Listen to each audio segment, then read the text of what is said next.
بتمام بأننا ما نرى بتمام. أسر وأنا قلت تلفين فوق ما تاجي لكم. بالتأكيد وأنا بريونري ماشين. يعني الفالة ثانية كمان.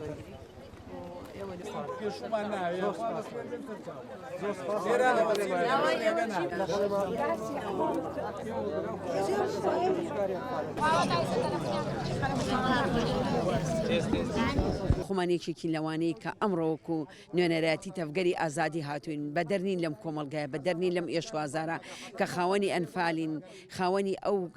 شەیدانین کە ئەمڕۆ لەسەر خوێنی ئەوان حکومەتێکی هەرێممان دروست کرد قوارەیەکمان دروست کرد بەڵام بەداخەوە کۆمەڵەیە چەتە ناوێنین چەتە ناوێنەی مافیا ناوێنەی بێدەسەڵات ناوێنەی بێ ئەزمون لە بەڕێوەبردن ئەمڕۆ لەسەر حکومە کە مافی خەڵک مافی کەسوکاری ئەنفال کەسوکاری کیمیاباران کەسوکاری شەید هەمووی پێشێل کراوە ئەمڕۆ کەسوکاری ئەنفال کە ئێمە وەکو پشتگیری هەمیشە پشتگیری و پشتیوانی کەسوکاری ئەنفالین چونکە ئێمە زامەکانمان یەکەمە خوێنەکانمان هەمووی تێکەڵی یەک بووە ئەمڕۆ کەس بەشێ لە کەسوکاری ئەنفال کە لێرە لە دیبەگە لە گەرمیان وەستاون نایڵن بەرپرسە حیزبی و حکومەکان بچنە سەر مەزاری شەیدان هەڵوێستیان نواندووە بەڵام ئێمە داوا لە کەسوکاری ئەنفالەکەین کە هەمویان ببنە یەک هەڵوێست بن کۆدەنگیە دروستکە لە ناو کەسوکاری ئەنفالە بۆ ئێوە ڕێگریانە ئەو مافانەی کە هیانە زیاتر بەدەستی بێنن و ئەوان مافەکانیان مافێکی ڕەوایە ئەوان داوای ئەواکەن کە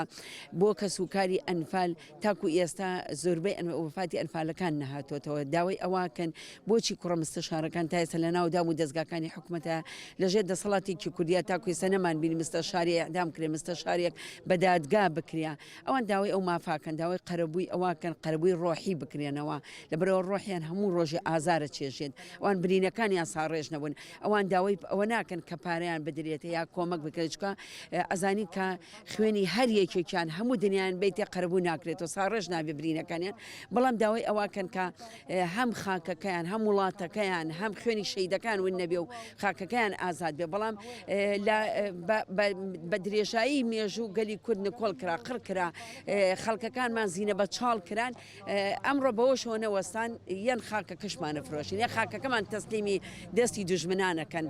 35 ساڵە لە 31 ساڵە لەژێر دەسەڵاتێکی کوردیان بەڵام ئەمڕۆ بینێ و دەسەڵاتە کوردیا زۆر بێبەهایە بۆیە ئەمڕۆ